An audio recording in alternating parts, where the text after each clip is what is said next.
la sainteté dans le mariage. En fait, j'ai pris cette photo parce que vous voyez qu'il y a l'amour humain qui est quand même à la base, hein, enfin à la base, oui. Et puis il y a le doigt de Dieu dans cet amour humain, hein, qui va nous aider à comprendre un petit peu la sainteté telle que Dieu la conçoit. Alors je vais, donc comme je reparlerai demain, je vais découper mon topo en deux parties aujourd'hui, et je pars d'une phrase de Marthe Robin. Vous connaissez, je pense, tous. Hein. Elle dit ceci: il n'y a de sainteté que dans l'humilité. Il n'y a de perfection que dans l'amour. Donc aujourd'hui, on va parler la première partie de la phrase, la sainteté dans l'humilité. Et demain, si vous êtes toujours là, on parlera de l'amour. Voilà, courage, allons-y. Et en fait, vous verrez qu'il y a un lien profond entre les deux phrases. Il n'y a pas d'amour vrai sans humilité. Alors après, attention, hein, parce que levez voir la main ceux qui veulent ressembler à Marthe Robin. Ouais, pas beaucoup de mains qui se lèvent. Hein. C'est normal, parce que c'est une conception, enfin, c'est pas une conception de la sainteté, c'est une vie de sainteté qui n'est pas pour tout le monde. C'est exceptionnel. C'est pas à ça que Dieu nous appelle. J'espère qu'on est tous clairs là-dessus. Hein. Si vous vous dites c'est ça la sainteté, puis moi j'y arriverai jamais, ok, on prend tous nos clics et nos claques, on sort et puis on n'en parle plus. Mais c'est pas ça. Par contre, ce qui est dit de la sainteté peut servir pour notre vie. Donc, il n'y a pas de sainteté sans humilité. Alors, qu'est-ce que l'humilité ? Il faut bien comprendre, parce qu'il y a un aspect psychologique, je le montrerai après, qu'on peut prendre, hein, qui est le rabaissement, qui est la dépréciation de soi. Voilà. Je vous laisse peut-être 2-3 secondes pour réfléchir. Qu'est-ce que vous donneriez comme définition de l'humilité à quelqu'un qui vous dit « mais c'est quoi l'humilité ?»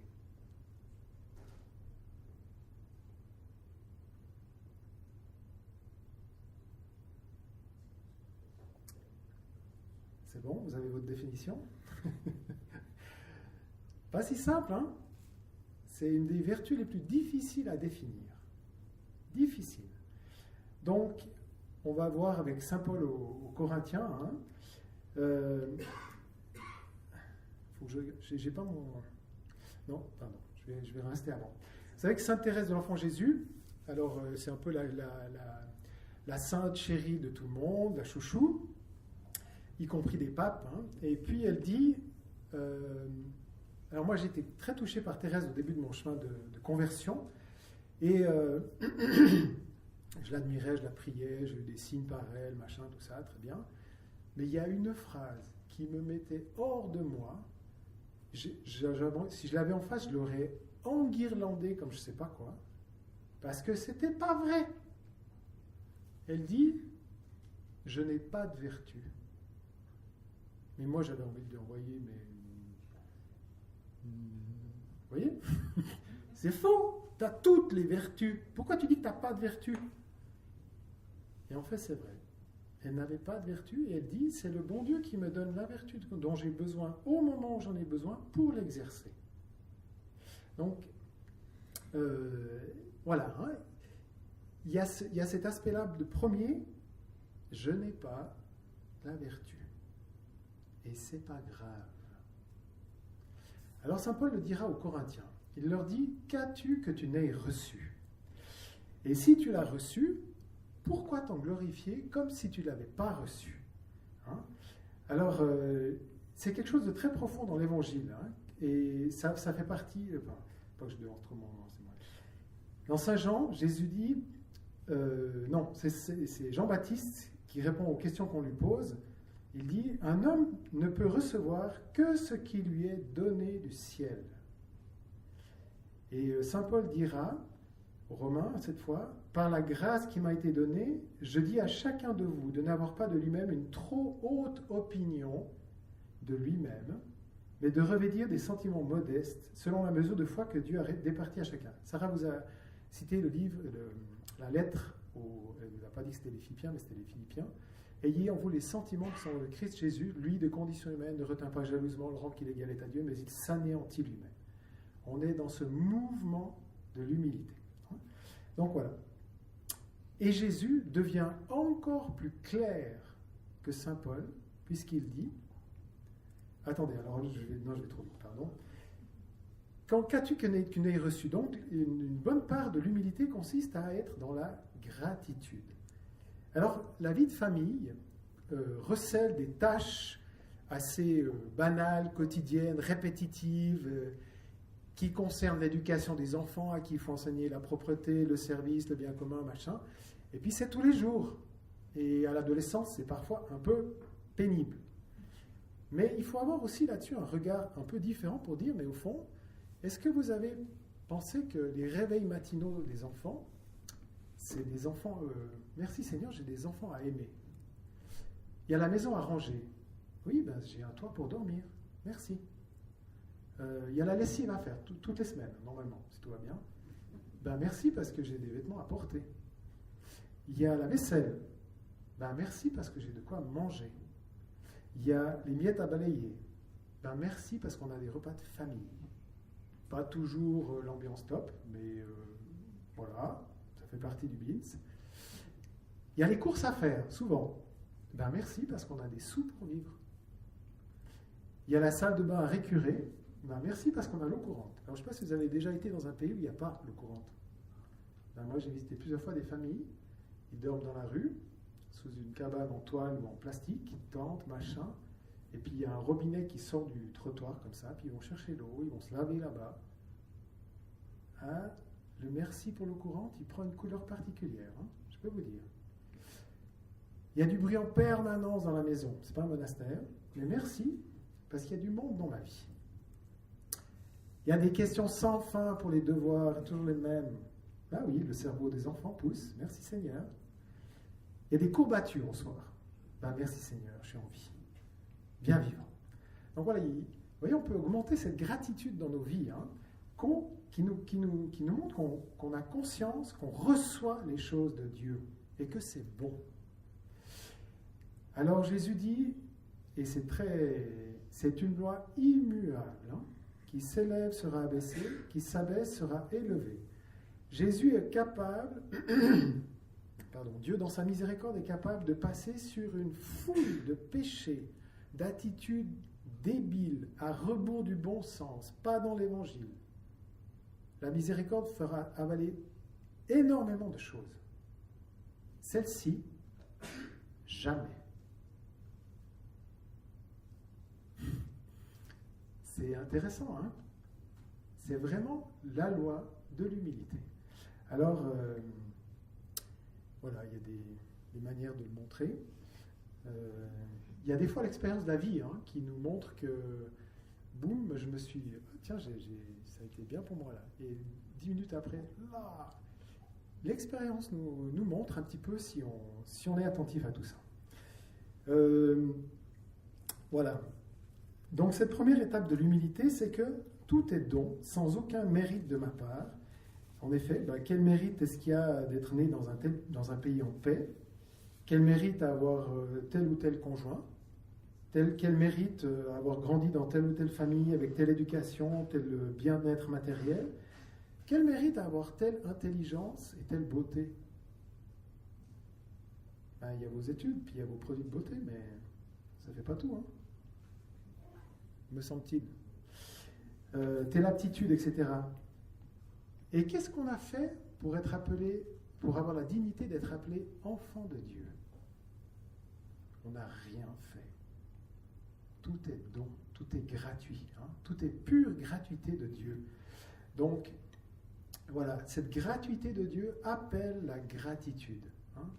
Et donc, quelqu'un qui est humble, c'est quelqu'un qui vit naturellement, j'allais dire, dans la gratitude. Alors, moi, j'ai pris une leçon comme ça une fois quand j'étais dans le bus à la ville de Fribourg. Je prenais mon bus pour rentrer dans mon logement d'étudiant. Et puis, il y avait dans le bus un gars qui parlait très fort parce qu'il était SDF et tout ça. Vous savez, un petit peu ces gens de la rue qui n'ont pas les filtres qu'il faut. Hein. Et puis, il était dans le bus, puis il parlait tout fort et tout le monde goûtait ça.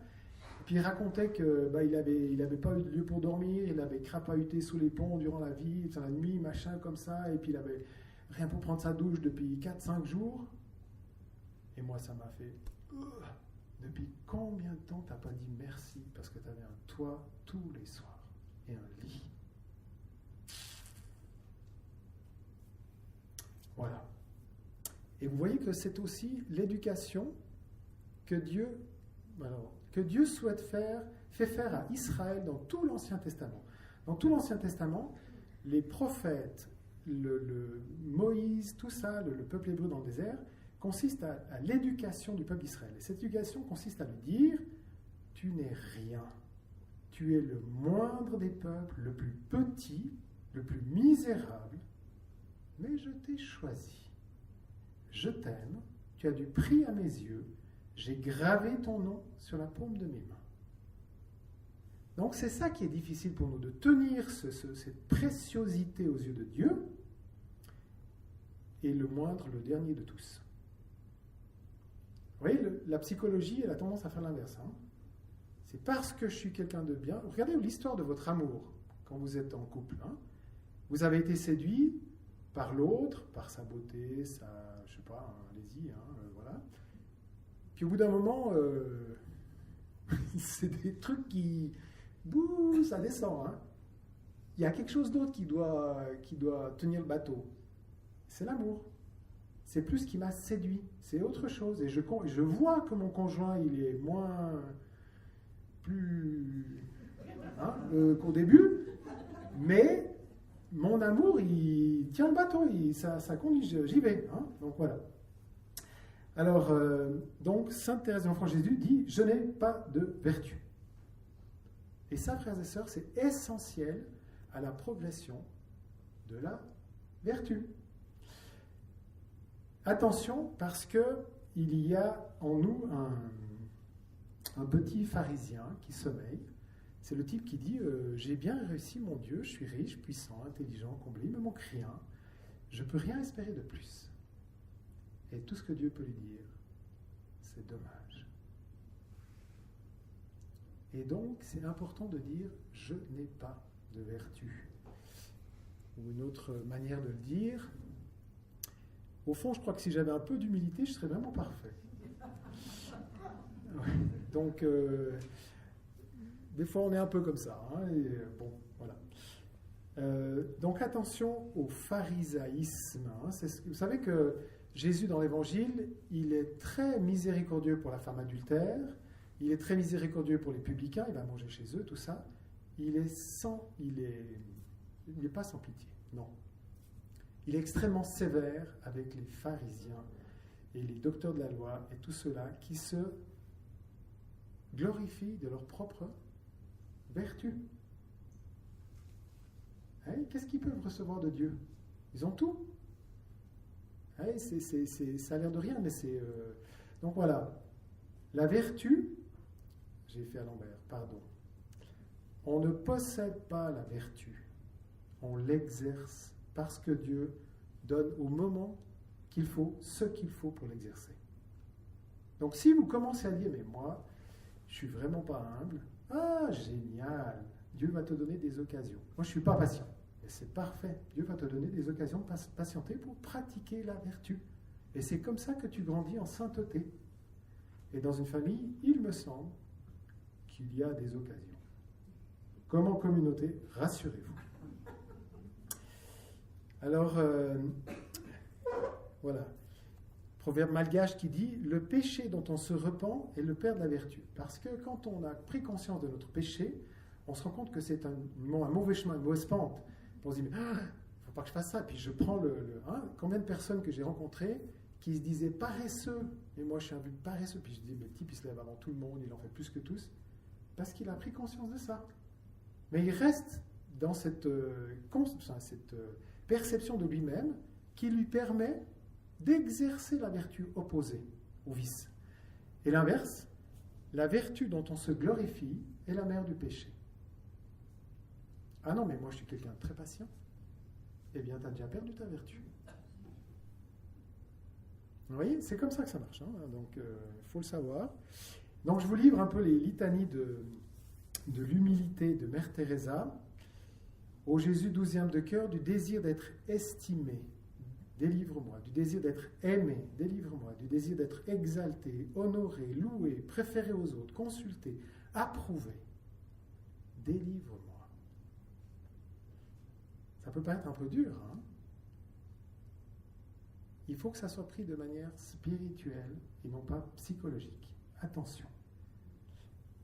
De la crainte d'être humilié, délivre-moi Jésus. De la crainte d'être méprisé, délivre-moi Jésus. De la crainte d'être rebuté, calomnié, oublié, tourné en ridicule, injurié, délivre-moi Jésus.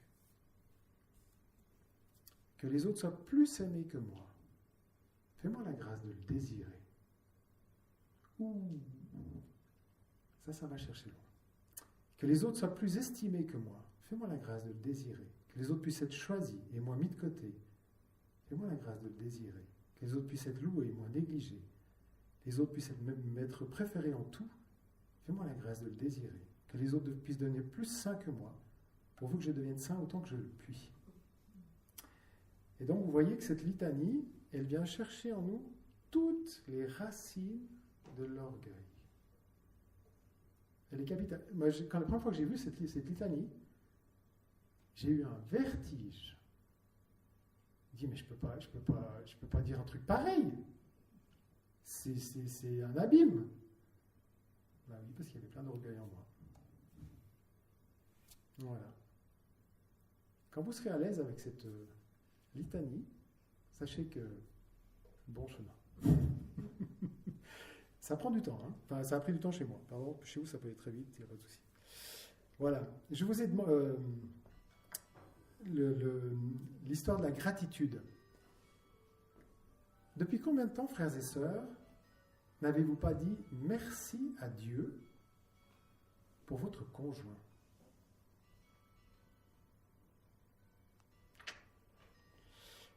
On a peut-être une malheureuse tendance à se croire propriétaire de tout ce qu'on possède, hein. Ma maison, ma voiture, mon boulot, ma femme, mon mari, mon chien, mes enfants. Vous voyez? Et puis on n'est plus dans la gratitude, on est dans le propriétaire. On a un peu mis la main dessus. Alors que si je dis merci pour tout ça, ça veut dire que je le reçois.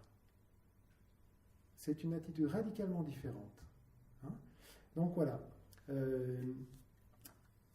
Voilà. Après, Dieu ne vous demande pas de tout quitter comme les moines. Hein.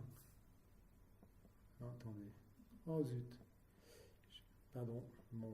Ça reviendra, c'est pas grave.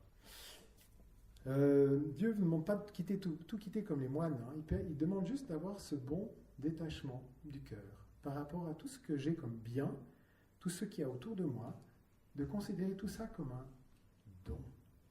Et qui donc appelle une gratitude. Voilà. Et si je considère que tout ça est un dû, là, la gratitude, elle baisse, et puis je redeviens propriétaire, un peu orgueilleux de tout ça. Hein, donc voilà. Et l'humilité n'est pas non plus quelque chose qui est, je veux dire, hein, c'est pas se ravaler, se rabaisser, machin, pour être un peu dans une attitude de chien battu. Hein. Humilité, Saint Thérèse d'Avila dit, l'humilité, c'est la vérité. C'est donc être à ma place vraie. Et des fois, il faut réagir. Et réagir bien. Il y a une histoire comme ça que j'avais lue à l'époque d'un témoignage d'une femme qui dit que sa fille, elle a 17 ans, et puis elle venait de revivre une rupture amoureuse, elle avait été larguée par son petit copain, voilà. Donc elle rentre à la maison, les oreilles en bas, des fêtes, tout ça. Je suis bonne, plus qu'à rentrer au couvent, machin, je suis moche, il n'y a personne qui me voudra, enfin, voyez, le petit vélo qui tourne. Puis sa maman voit ça, puis elle prend du temps avec pour l'écouter, et puis l'encourager, tout ça. Puis elle voit que c'est pas encore ça. Puis son mari rentre du travail, puis elle lui dit chérie, je crois qu'il faudrait que tu discutes avec ta fille, parce qu'elle s'est fait un peu lourder par son copain, donc c'est bien que tu causes avec. Et puis, elle va à la cuisine. Vous savez, les femmes, toujours une oreille qui traîne. Hein. Enfin bref. Et puis, elle entend son mari qui discute avec la fille, puis dit, le mari un peu viril, quoi, et qui lui dit, Mais enfin, qu'est-ce que tu te laisses abattre par ça, ce petit boutonneux de rien du tout, il te méritait même pas, tu as d'autres qualités. C'est comme ça, vraiment un peu viril. Et la femme me dit, qui entendait ça, hein, et moi je dis, ok, il est quand même un peu fort, boutonneux, machin, quand même. Elle dit, mais ce que j'ai vu, c'est ma fille remonter dans sa chambre, fière comme une princesse, et mettre sa musique à tue-tête.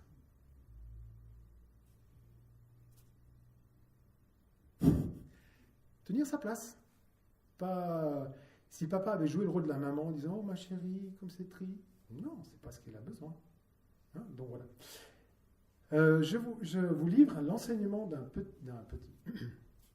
du père Marie-Étienne Vessière, qui est un dominicain qui a longtemps vécu à la Sainte-Baume, dans le Var, et qui était gardien de la grotte de Marie-Madeleine, et qui avait beaucoup d'accompagnement spirituel, et qui revient sans cesse sur cette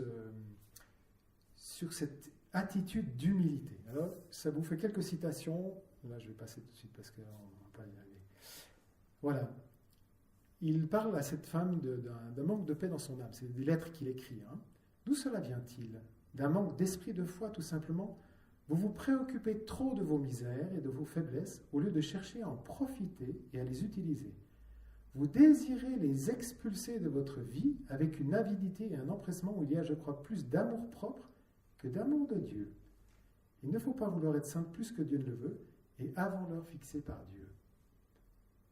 Frères et sœurs, il y a une vérité là incroyable. On veut expulser les misères de notre vie. Non. Il faut en profiter. C'est complètement différent. Vous auriez la paix malgré tout si vous saviez voir la volonté ou la permission divine jusque dans vos misères, et surtout si convaincu que l'amour infini préside à tout ici-bas, vous compreniez le rôle si précieux que vos misères jouent dans l'œuvre de votre progrès spirituel. Il vous est bon, croyez-le, de vous voir et de vous sentir si sensuel, pardon, il y a une faute, si lâche, si orgueilleux, si susceptible. Vous rajoutez tout ce que vous voulez, hein, qui vous concerne. L'amour-propre n'aime pas cette vue-là et ces constatations. De là viennent vos souffrances intimes. Cependant, il faut y fixer son regard, l'y forcer, car c'est là précisément dans cette vue, dans ce voisinage, dans ce commerce incessant, qu'il y trouve son remède, c'est-à-dire la mort de l'amour-propre. À se sentir si faible et si impuissant, on voit peu à peu tomber ces illusions, se dissiper cette atmosphère de mensonge où nous vivons et respirons si habituellement. On entre dans la vérité, dans la réalité, c'est-à-dire dans la véritable vie intérieure. On y accède, entendez-le bien, par la voie de ses misères. Voilà pourquoi il faut se méfier de cette hâte inquiète, fiévreuse d'en sortir. L'âme soumise sur ce point au bon plaisir divin est en bien meilleure posture. Rappelez-vous la doctrine de sainte Catherine de Sienne qui veut que l'âme vive toujours dans la cellule cachée de son néant et de sa misère. Alors, je reviendrai là-dessus. Hein. J'ai l'air d'appuyer un petit peu lourdement sur un truc, hein, mais c'est capital dans la vie spirituelle. Les saints, ils sont passés par là. Et il n'y a pas de sainteté en dehors de ça. Il n'y en a pas. Hein. C'est là où elle se tenait elle-même, là elle trouvait avec l'humilité l'union à Dieu qui vient de lui-même au devant de l'âme, établie dans la vérité. L'essentiel est de savoir récolter dans les misères dont on sème sa route la connaissance de soi-même et la sainte humilité. Le but, c'est ça. Et de conserver une confiance sans limite à l'égard du Sauveur divin. Je ne suis, disait saint François d'Assise, que ce que je suis devant Dieu. Je ne peux pas lui jouer une trignolette. Il connaît, il sait de quoi je suis fait. Donc il n'y a pas de jeu à jouer. Donc, humilité et confiance, résumez-la votre vie pour le moment. Dans cette double vertu, il y a en résumé tout l'essentiel de la perfection, c'est-à-dire tout ce que nous devons à nous-mêmes et tout ce que nous devons à Dieu. Voilà, bon, je pourrais vous en donner des kilos comme ça, hein, mais voilà, il dit ailleurs, c'est une vraie science spirituelle que de savoir profiter de ses défauts et non pas de les évacuer. C'est différent. Et le bienheureux Marie-Eugène de l'Enfant Jésus, qui risque d'être béatifié, d'être canonisé tout bientôt, dit, quand il parle aux personnes qui l'accompagnent, demandez à Dieu qu'il vous conserve le souvenir de vos faiblesses. Que ça ne sorte pas de mon champ. Pas que ça m'accable. Pas que ça m'impacte au point que je me traîne avec une tête de lampe à souder tombée du 6e. De toute façon, je suis nul, je ne vaux rien. Je suis un chrétien vivant. Vous voyez ? Ça, c'est psychologique. Eh bien, vous n'allez pas loin avec ça. Pas besoin de faire de dessin. Hein. Et Saint Paul, voilà, ça c'est la phrase capitale de Saint Paul, je mettrai mon orgueil dans mes faiblesses. Car lorsque je suis faible, c'est alors que je suis fort. Et ça, c'est une loi de l'Évangile. Mais vous voyez, tout le monde ne veut pas de cette phrase-là. Tout ce qu'on nous propose dans le monde, vous regardez autour de vous, la pub, les films, tout ça, c'est quoi ? C'est l'homme fort, c'est la femme forte, faible, qui a du succès. Tout le monde veut ça. Pas dans l'Évangile. Ça, c'est pas l'Évangile. Hein. L'Évangile, c'est ça. Saint Paul dit même, en tout dernier, il a parlé à l'avorton que je suis. L'estime de soi, Saint Paul, enfin, qu'est-ce que tu en fais ? Mais ça n'empêche pas. Vous voyez ? Donc il y a vraiment une attitude spirituelle à attraper avec ça. Donc si je vous fais un petit peu la différence spirituelle et psychologique, cette histoire de la vue de mes misères, de mes faiblesses, de mes pauvretés, si je suis au plan psychologique, ça veut dire que je me déprécie, je me rabaisse, et j'ai une tristesse d'être comme ça. Je cherche alors à ce que les autres me disent le contraire. Non, mais moi je suis nul. Mais non, t'es pas nul. Vous voyez, il y a des gens qui sont comme ça. Ils disent je suis nul parce que pour qu'on leur dise t'es pas nul. C'est de l'orgueil, caché. Mais c'est de l'orgueil. Et c'est psychologique en plus. Hein. Et donc, il y a, par rapport à toutes ces misères, il y a un trouble, il y a une inquiétude, il y a de l'anxiété, il y a tout ça. Je suis mal à l'aise en moi parce que je constate ça. Eh bien, tout ça, c'est psychologique. Et on passe au spirituel, quand cette même vue, eh bien, c'est un accueil de la vérité sur moi-même. C'est une connaissance de moi. Je ne m'apitoie pas sur moi, je sais que je suis comme ça, et je suis dans la paix avec ça. Hein, je ne consomme pas des bénéfices secondaires, dire que moi je suis nul, et puis je me déprécie aux yeux des autres pour que les autres me renvoient des choses positives. Ça s'appelle consommer des bénéfices secondaires. Mais je ne suis pas libre. Ça veut dire que j'aime consommer ça. Donc la faiblesse ou la misère que je mets en avant, c'est une occasion de consommer ça. Donc voilà.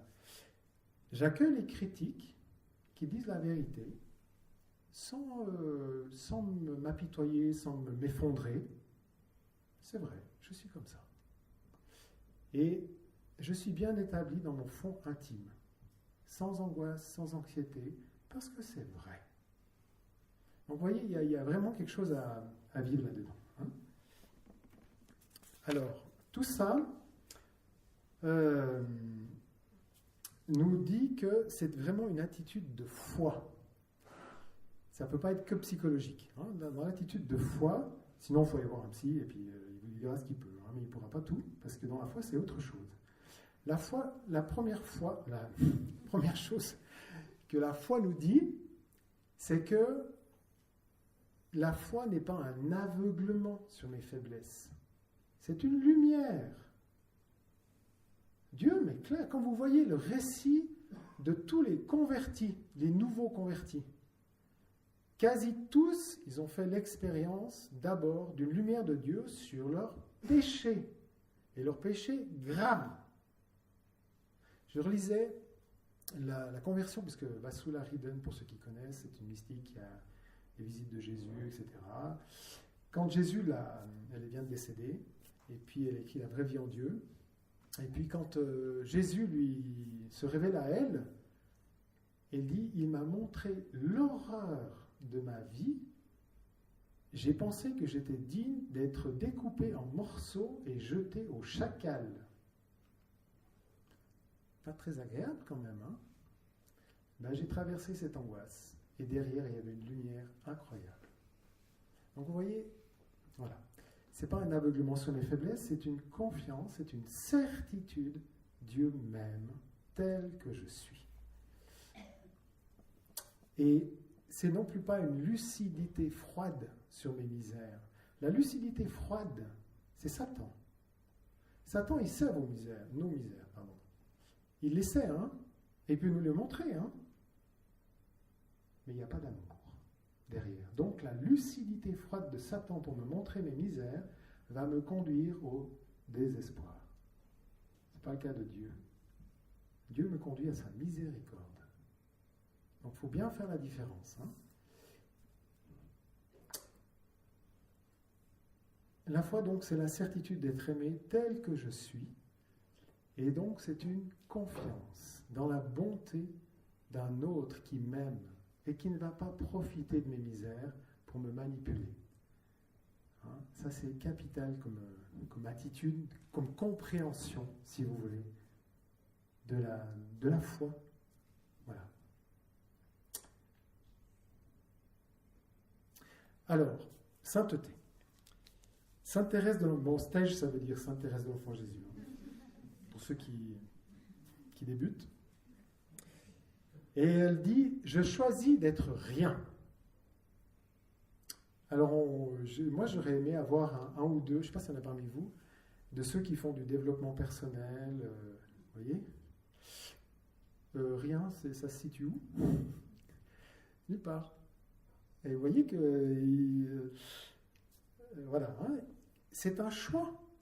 Je choisis d'être rien. C'est un choix volontaire, assumé, sans s'apitoyer, se ratatiner. Hein. Rien à voir. Donc, voilà. Je vous donne dessous, c'est Saint Raphaël Arnaiz Baron, qui est le jeune saint espagnol des JMJ de Madrid. Il est mort à 27 ans dans une trappe en Espagne. Il voulait être architecte, il a été conversion, et puis il est entré à la trappe. Il n'a jamais pu...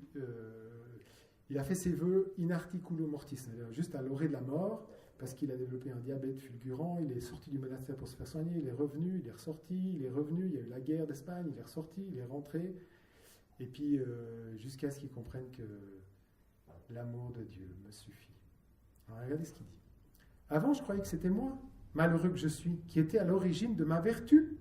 Vous voyez, hein, ils passent tous par là. Et si je faisais quelque chose de bon, je pensais encore que ça venait de moi. Et non, Seigneur, ce n'est pas ça du tout. Car tout ce qui est bon en moi vient de toi. Pour cela, le mieux, c'est de te laisser agir dans ma vie. Je me livre à toi. Alors, il passe du tu au vous sans cesse. Voilà. Je ne mettrai pas 6 en français. Pas grave. Je me livre à vous tout entier. Je ne peux même pas avoir des désirs d'être bon. Drôle, hein? Si ce n'est pas votre désir, je ne veux rien. Je veux n'être rien pour le monde. Je veux être tout à vous. Et je vous donne même mes péchés, car c'est tout ce qui me reste qui soit exclusivement à moi. Est-ce que vous êtes content, Seigneur? Ah, moi, je le suis. Voilà.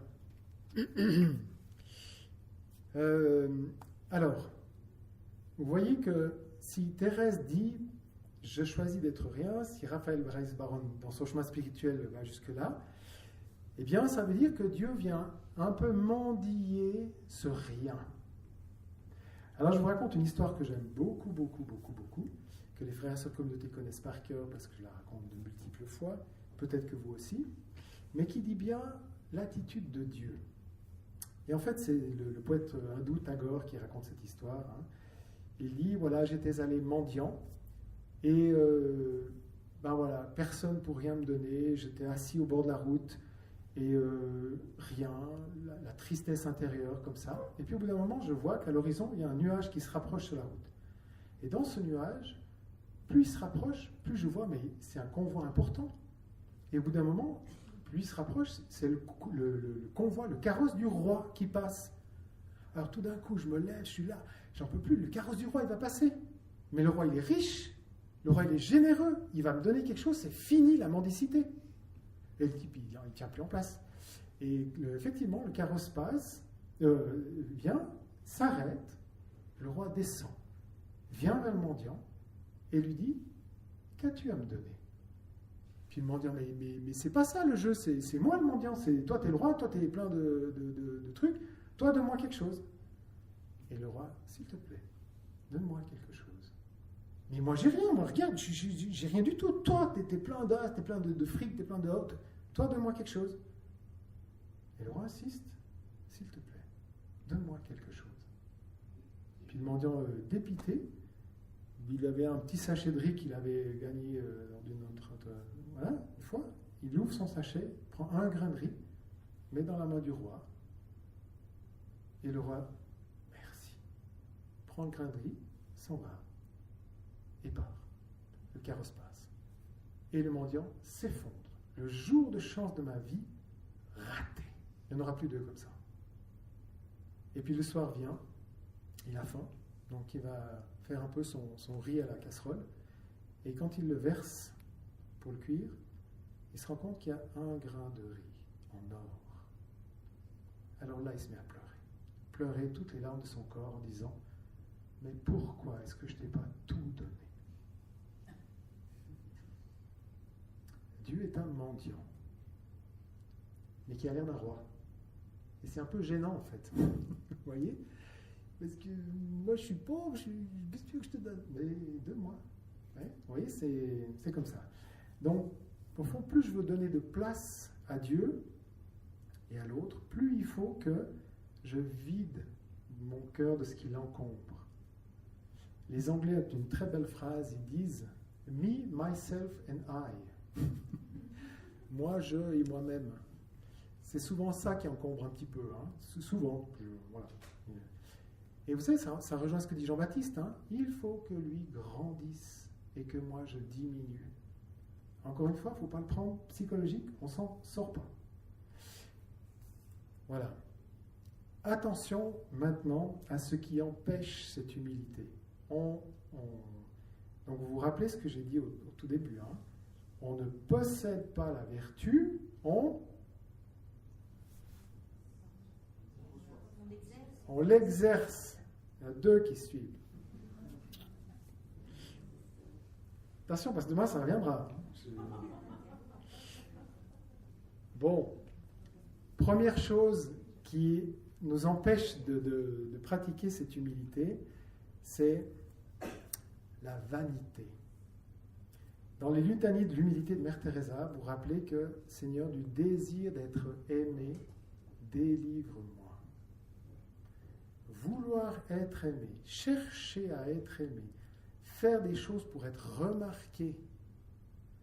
Bien sûr que derrière la personne qui est blessée par son enfance, elle n'a pas été vue, regardée par ses parents et tout ça, bien sûr qu'il y a cette blessure.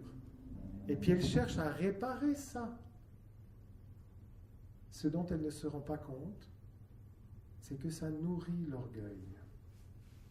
Et qu'il vaut mieux accepter de ne pas être regardé, de ne pas être aimé quand on est adulte. Je ne parle pas pour les enfants. Hein. Et puis savoir dans la foi que lui, Dieu, il m'aime. Vous savez, c'est cette religieuse dans un monastère cistercien, une converse. Elle fait la plate-bande sous la fenêtre de la supérieure, et puis elle entend la supérieure et la prieure qui discutent les deux, des sœurs converses. Puis l'une des deux dit à l'autre, « Oui, mais les sœurs converses, ça compte pas. » Et qu'est-ce qu'elle fait? Bah, c'est dur quand même, hein. T'es au couvent, t'as beau être au couvent. Et elle court se réfugier ailleurs dans le jardin en larmes, hein, voilà. Et puis sans se rendre compte, sans le vouloir, elle se retrouve au pied d'une croix dans le jardin, il y en a toujours dans les monastères. Et Jésus de la croix lui dit, tu sais, pour moi, tu comptes beaucoup. Tu comptes pour moi. Il dit même pas beaucoup. Pour moi, tu comptes. Ça a séché ses larmes, c'était fini. C'est l'amour de Dieu qui vient réparer nos blessures d'amour, de non-amour, on n'a pas eu assez. Il n'y a pas eu assez, où il y a eu mal, où il y a eu pas au bon niveau, pas au bon moment. Il y a eu tout ça dans nos vies. Mais Dieu vient réparer. Mais c'est la foi qui me donne ça. Hein. Donc voilà. Deuxième chose, les fausses croyances. Je serai aimé si je fais ceci, ceci, cela. Mais non, tu ne seras pas plus aimé. Les gens vont faire un peu ce que tu crois, mais par derrière, machin. Vous voyez, ça c'est des fausses croyances. Mais c'est des phrases qui traînent dans notre esprit ou dans notre cœur, qu'on s'est dit peut-être tout petit, et puis qui abîment notre présent. Donc voilà, c'est peut-être toujours l'amour qu'on recherche, mais c'est l'orgueil qu'on nourrit. Et ça empêche la gratuité. Ça empêche la gratitude. Se considérer comme une victime. Si je suis victime de mon histoire, de mon éducation, de mon je ne sais pas quoi, il m'est, frères et sœurs, impossible de progresser. C'est pas virtuel, c'est réellement impossible de progresser parce que ça sera toujours les autres qui devront faire que, parce que moi j'ai pas eu, parce que moi il m'a manqué ceci, parce que moi je suis comme ci, je suis comme ça, les autres doivent faire attention. Tu es victime, eh bien tu ne peux pas progresser. Alors attention, il y a des vraies victimes qui ont pris des choses pas très drôles. Je lisais le livre d'un prêtre qui s'appelle Jean-Yves Ducournau, vous pouvez le lire. Ça s'appelle Mal de mère, avec M-E accent grave R-E. Sa mère ne l'a pas touché. Et quand elle le touchait, c'était avec un martinet. Elle voulait une fille, elle a eu un garçon. Manque de chance. Il l'a payé. Et il mangeait à table plus loin. Il devait sortir avant les autres. Il avait moins de dessert. Au bout quand il a eu 5-6 ans, il est parti en famille d'accueil, ça s'est pas beaucoup mieux passé. Et puis il a fait tout un chemin. Et puis aujourd'hui il est prêtre, il est aumônier à l'armée, il est parti en OPEX de multiples fois, il œuvre pour la justice et la paix. Dieu a réparé. Mais jamais il s'est considéré comme une victime, malgré l'histoire horrible. Vous lisez ça, vous avez les frissons. C'est horrible. Mais c'est vrai. Et moi, je ne pensais pas qu'une femme pouvait faire ça. Ben oui. Voilà. Et attendez, j'en suis où? Voilà. L'état de victime nous enferme dans une spirale très difficile à gérer. C'est toujours la faute de l'autre. Ça empêche une remise en question et ça empêche une progression spirituelle et psychologique. C'est très difficile. Donc vraiment, d'abord, la première chose, sortir de l'état de victime. Et Marie-Paul Ross, une religieuse aussi qui est psychologue, qui dit ceci: toute personne est appelée à devenir croyante et pratiquante. Ouais. Croire qu'elle a tout ce qu'il faut pour faire face à la réalité de son histoire et la régénérer. C'est important ça, hein? Mon histoire telle qu'elle est, Dieu me donne tout ce qu'il faut pour lui faire face, l'intégrer, l'assumer et la régénérer. Mettre ça en pratique en activant son potentiel, en actualisant en ma vie autour d'elle le triomphe de la vie et de l'amour. Renoncer aux bénéfices secondaires qu'apporte la souffrance. Si je reste dans la souffrance, c'est que j'y trouve un bénéfice. Et donc, je dois me responsabiliser sur mon propre bien-être. Donc, voilà, il faut arrêter de consommer les attentions des autres. Oui, mais tu sais, il n'a pas eu de chance, machin. Basta, au bout d'un moment, il est responsable de son bien-être. Voilà.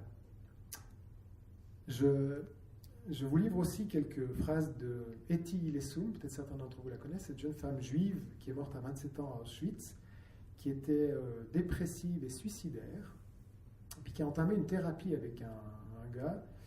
Alors aujourd'hui, je pense qu'il aurait été radié de l'ordre des médecins parce qu'il avait une relation avec elle, enfin c'est un peu, voilà. N'empêche qu'il l'a initié à la vie intérieure avec Dieu. Et vous lisez son bouquin, les 50 premières pages sont saoulantes, mais d'un saoulant parce qu'elle fait que de parler de son affectif. Puis après, vous avez une montée spirituelle incroyable. Mais vraiment, vous voyez l'esprit à l'œuvre, elle fait plus que de parler de Dieu à Dieu. Elle est là, elle est volontaire pour aller à Westerbork, qui est un camp de préparation pour aller à Auschwitz. Et puis elle vient en aide aux autres, elle est là. Je vous livre quelques phrases qu'elle dit pour montrer comment elle est passée de suicidaire, dépressive, à une haute perfection spirituelle. Elle dit « Je ne veux pas être en sécurité. Je veux être sur le théâtre des opérations. » À l'époque des nazis, juive. « J'ai appris à aimer à Westerbork et j'en ai la nostalgie.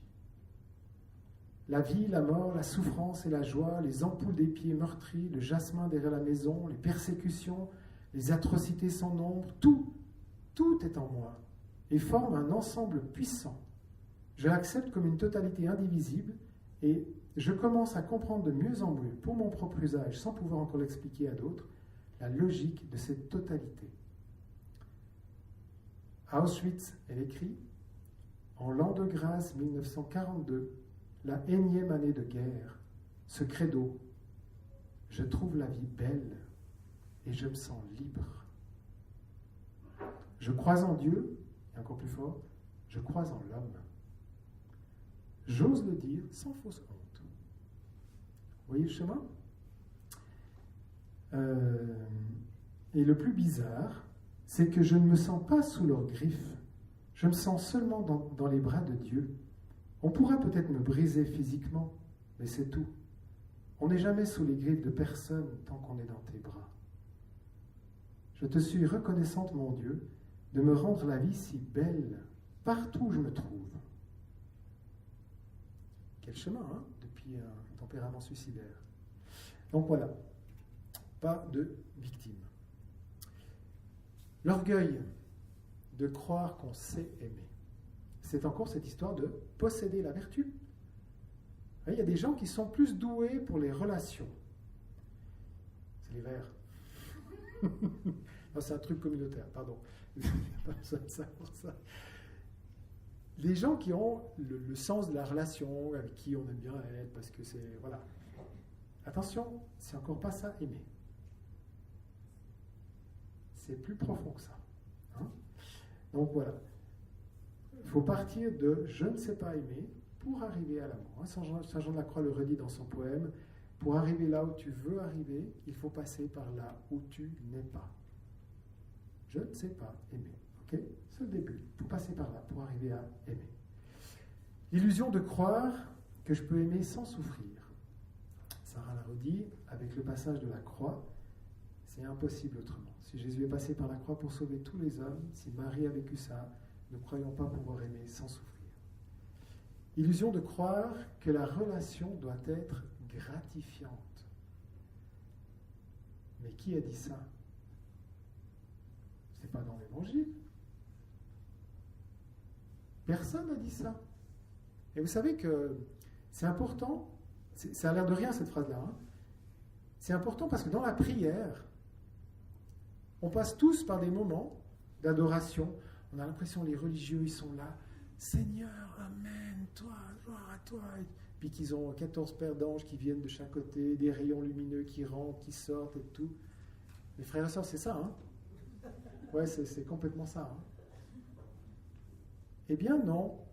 On passe par des heures où on s'ennuie avec Dieu. Et c'est normal. Ça fait partie du BINS. Et vous pensez que c'est différent avec un conjoint? Ben non. Ça fait partie du BINS. Et ça n'empêche pas d'aimer. Ok, après il y a la fonction de l'idéal. Mais je vais passer dessus parce que ça va me mener trop loin et je ne pourrai pas... je ne pourrai pas arriver au bout de ce que je veux vous dire. Mais juste que vous sachiez que on a tous ce qui nous meut dans la vie, c'est un idéal. Et cet idéal, il est sans cesse confronté à la réalité.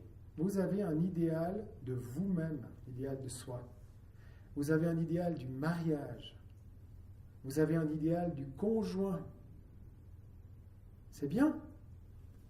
Oui, sauf que ce n'est pas la réalité. Et donc, mon idéal doit sans cesse être ajusté par rapport à la réalité pour garder l'énergie du changement, de l'adaptation et tout ça. Et c'est pour ça que c'est quelque chose qui n'est pas... C'est pas une route, c'est pas une autoroute. C'est un terrain...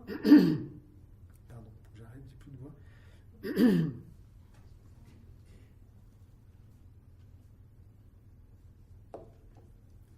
c'est pas une autoroute, c'est un sentier dont on ne connaît pas les contours. Quand vous vous êtes marié, vous vous imaginez comme ça aujourd'hui vous avez peut-être, si vous vous rappelez en arrière, vous faites un rewind. Pour les jeux de mariés, ça va. Restez là, hein. Ben non, c'est impossible.